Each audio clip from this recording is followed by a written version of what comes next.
Alright, let's explore two fascinating women who helped shape early Gothic and Romantic fiction, Clara Reeve and Charlotte Turner Smith.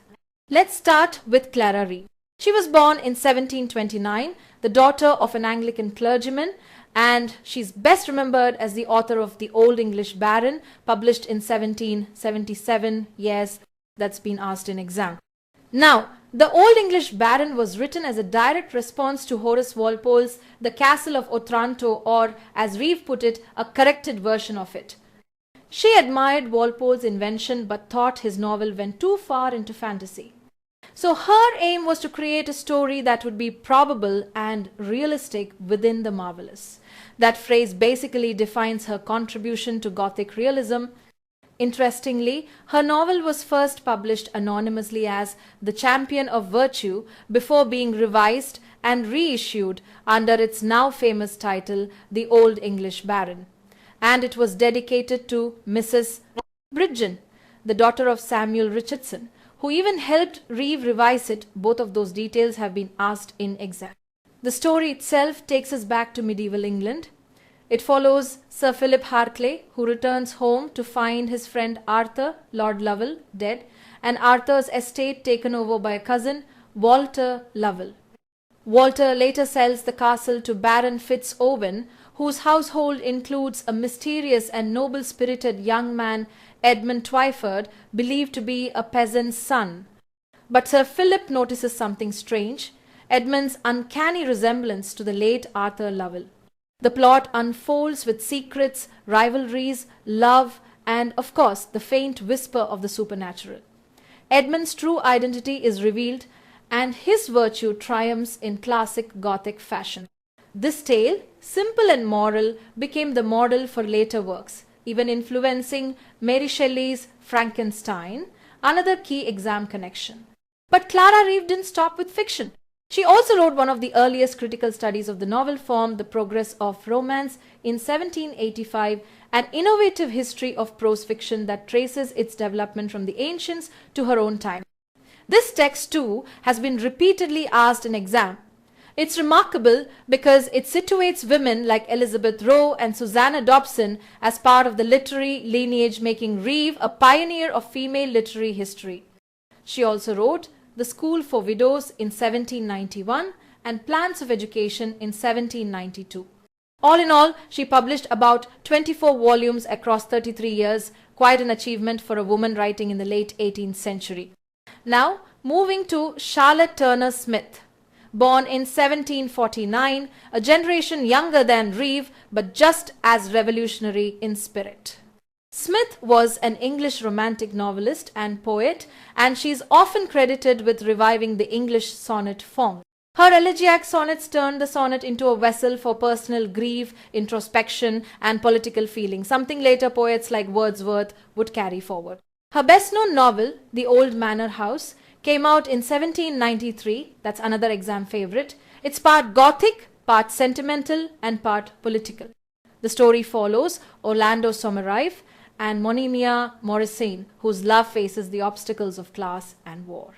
The novel also takes readers to America during the Revolution, and Smith uses it to comment on the injustices of war, property laws, and social inequality. Her sympathy with the French Revolution is evident, though she softened her political tone after the Reign of Terror, which makes sense, given that The Old Manor House was written between 1792 and 93 during the height of revolutionary violence. Critics often call it her finest novel, praising its psychological depth, realism, and descriptions of nature. It's emotional but grounded, a work that sits right between Gothic mood and romantic sentiment. Like Reeve, Smith's life was marked by hardship. She left her husband, supported her children through her writing, and fought long legal battles for financial survival. She even sold her personal library to pay debts. She died in 1706, ill and nearly penniless, yet her legacy endured. By the 19th century, she had been largely forgotten, but later critics recognized her as one of the most influential women of early Romanticism. Her focus on emotion, justice, and nature paved the way for writers like Wordsworth and Shelley. So to sum up, Clara Reeve's the Old English baron refined the Gothic novel, grounding it in realism and moral clarity. Charlotte Smith's The Old Manor House brought together Gothic atmosphere, social critique, and romantic emotion.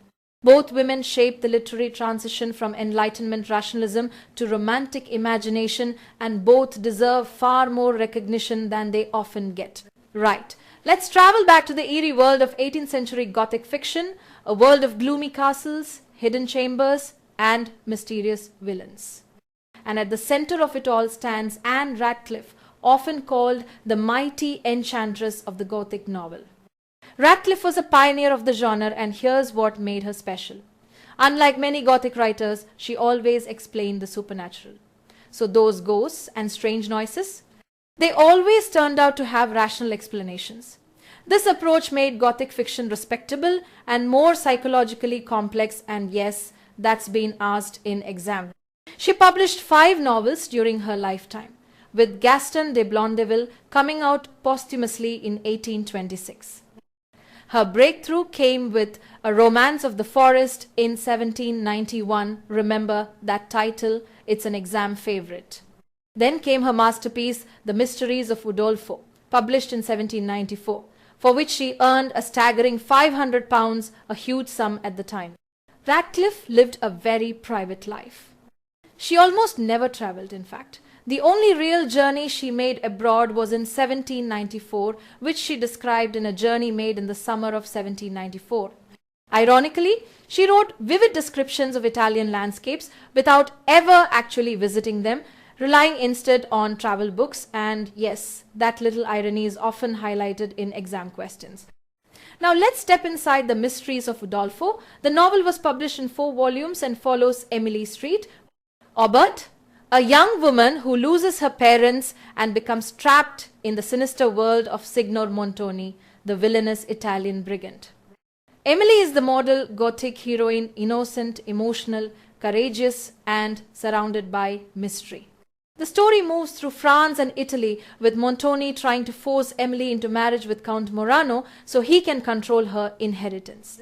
Emily endures psychological and physical terrors at the Castle Udolpho, though fun fact, only about 1/3 of the novel actually takes place in that castle. The rest unfolds in breathtaking landscapes and moody settings. Radcliffe's signature style combines romantic scenery, psychological suspense, and rational explanations for supernatural events.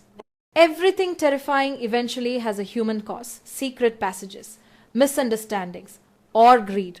At the end, Emily escapes Montoni's control, regains her inheritance, and reunites with her true love, Valancourt. The novel blends Gothic terror with emotional delicacy, and it became so famous that Jane Austen later parodied it in Northanger Abbey, another detail that's been asked in exam. Now, while Radcliffe represented what's often called female Gothic, emphasizing atmosphere, emotion, and moral restraint, her contemporary Matthew Gregory Lewis took the genre in a very different direction. Lewis was nicknamed Monk Lewis after his scandalous novel The Monk, published in 1796 when he was just 19 years old. He reportedly wrote it in 10 weeks, and it caused an immediate sensation. Critics were both horrified and fascinated. Unlike Radcliffe's subtle terror, Lewis went straight for horror, violence, and eroticism. His novel shocked polite readers but became incredibly influential. It's the classic example of what critics call the male Gothic, where terror turns physical, psychological boundaries collapse, and the supernatural is truly supernatural. The story follows Ambrosio, a highly respected monk in Madrid who falls from grace. He's seduced by Matilda, who disguises herself as a man to infiltrate his monastery, and yes, that disguise scene is a common exam question. Under Matilda's influence, Ambrosio commits crimes, sells his soul to the devil, and is ultimately hurled to his death. It's grim, shocking, and sensational, but it also explores repression, hypocrisy, and temptation, especially within religious institutions. The book's mix of sex, violence, and blasphemy got it condemned, publicly and privately devoured by readers. Lewis didn't stop there. His play, The Castle Spectre in 1797, brought his Gothic imagination to the stage, and his Journal of a West India Proprietor, published after his death, showed his surprisingly humane and liberal views about slavery. So, in short, Anne Radcliffe gave the Gothic its elegance, psychology, and moral order. Matthew Monk Lewis gave it its dark heart, horror, temptation, and unrestrained imagination. Together, they defined the two sides of Gothic fiction, the hauntingly beautiful and the horrifyingly grotesque, and both remain essential names for exam prep. We begin with William Beckford, an eccentric English aristocrat, author of Gothic, and builder of the magnificent Fonthill Abbey, his real-life Gothic fantasy. Gothic, published in 1786, is often described as a masterpiece of fantastic Gothic invention. It's also subtitled An Arabian Tale, and that subtitle has been asked in exam. Here's something interesting. Beckford actually wrote Gothic in French, and it was later translated into English by Reverend Samuel Henley, who published it anonymously as An Arabian Tale in 1786. The French version came out later that same year. The novel tells the story of Caliph Gothic, loosely based on the historical Abbasid ruler Al-Gothic. Gothic, urged on by his ambitious mother, turns toward forbidden sorcery in his quest for knowledge and power. He is tempted by a demonic figure known as the Giaour, who lures him with promises of the palace of subterranean fire. In his pursuit, Gothic abandons faith, commits terrible crimes, and even seduces Nuronihar, the daughter of an emir, despite her engagement to another man. Together, they journey to the city of Istakar, hoping to seize the treasures of Eblis, the lord of the underworld, but, of course, their desires lead only to ruin. The final image of Gothic's damnation, wandering eternally in the halls of Eblis, is one of the most haunting in Gothic literature and has kept Beckford's name alive ever since. Byron and Mallarmé both admired Beckford's genius, and though his life was filled with eccentricities, Gothic remains one of the most dazzling combinations of Oriental fantasy and Gothic terror, something that's often mentioned in exams. Next comes William Godwin, the political philosopher and novelist who brought reason and rebellion into Gothic form. He was a religious dissenter and one of the first thinkers to believe in the perfectibility of man through reason. His major philosophical work, Political Justice, 1793, argued that government and social institutions corrupt human nature, and this idea flows directly into his novel, Things as They Are, or The Adventures of Caleb Williams, 1794. Both titles have been repeatedly asked in exam.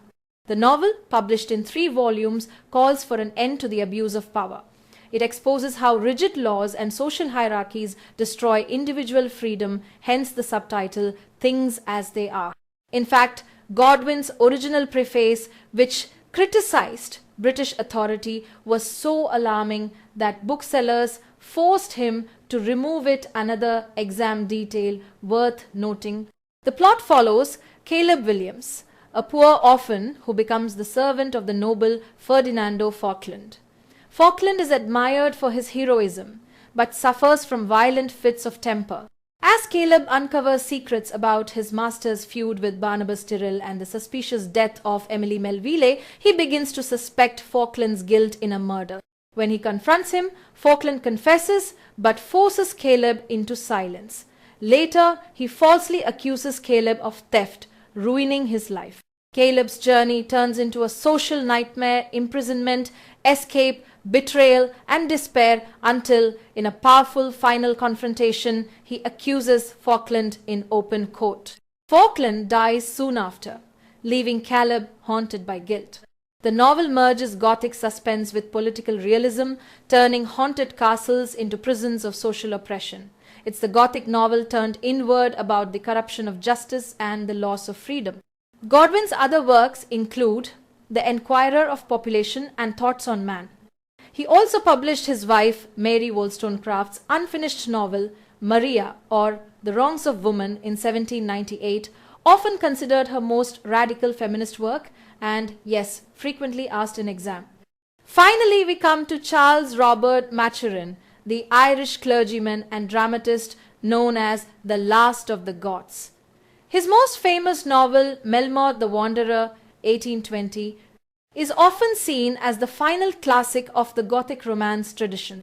The story follows Melmoth, a learned scholar who sells his soul to the devil in exchange for 150 extra years of life, a detail often asked in exam.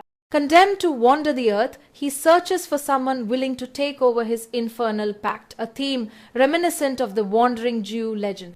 The novel unfolds through a series of nested stories, stories within stories, gradually revealing Melmoth's tragic life. Beneath all the supernatural terror, the book offers sharp social commentary on early 19th century England and a strong critique of Roman Catholicism, contrasting it with Protestant values. Maturin's Melmoth influenced generations of writers, including Balzac, Baudelaire, and Oscar Wilde, who admired the novel so much that he adopted Sebastian Melmoth as his pseudonym while living in exile.